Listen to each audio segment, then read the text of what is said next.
മുഖ്യമന്ത്രിയുടെ തീരുമാനമായിരുന്നു PM ശ്രീയിൽ ഒപ്പിടാനുള്ള നയം മാറ്റമെന്ന് വ്യക്തമായി.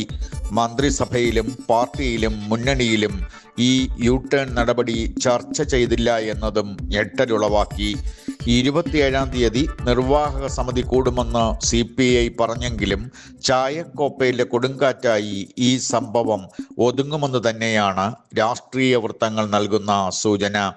ഇതേ സമയം BJP ഉൾപ്പെടെ പ്രതിപക്ഷ കക്ഷികൾ സമരം പ്രഖ്യാപിച്ചു.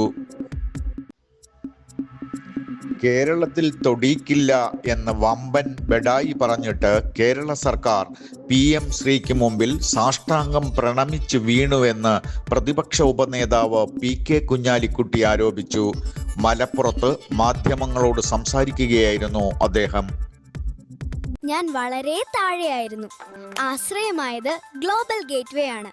ഗ്ലോബൽ ഗേറ്റ്വേ എനിക്കിപ്പം കളിക്കൂട്ടുകാരനാണ്. Now I am not afraid of exams at all.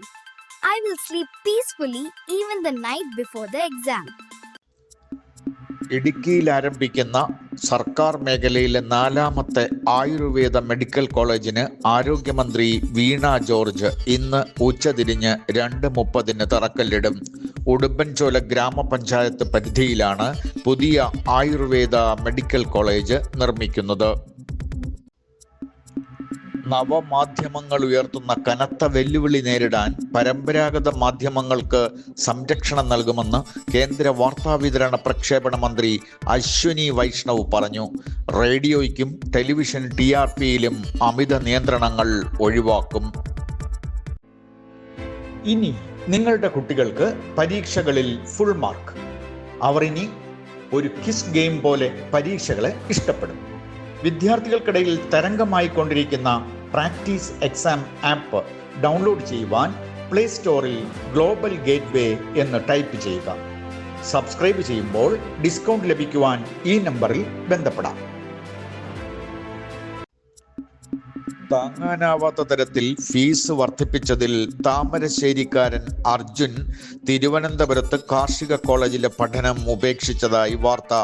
സെമസ്റ്ററിന് 15,000 രൂപയെന്ന് കണ്ടാണ് VHSE അഗ്രികൾച്ചറൽ കോഴ്സിന് ചേർന്നത്. എന്നാൽ ചേർന്നതിന് ശേഷം ഒറ്റയടിക്ക് 50,000 രൂപയാക്കി ഫീസ് ഉയർത്തി എന്നാണ് അർജുൻ പറയുന്നത്. ഭക്തിപൂർവമുള്ള ആരാധനകൾ പ്രതിസന്ധികൾ ഒഴിഞ്ഞ് ജീവിത വിജയം നേടുവാൻ സഹായിക്കുമെന്ന് തിരുവിതാംകൂർ രാജകുടുംബാംഗം ആദിത്യവർമ്മ അഭിപ്രായപ്പെട്ടു. ബ്രാഹ്മണ സഭ സംസ്ഥാന സമ്മേളനം തിരുവനന്തപുരത്ത് ഉദ്ഘാടനം ചെയ്യുകയായിരുന്നു അദ്ദേഹം. വാർത്തകൾ ഇതുവരെ ഇവിടെ പൂർണ്ണമാകുന്നു. കൂടുതൽ വാർത്തകളുമായി വീണ്ടും കാണാം. നമസ്കാരം.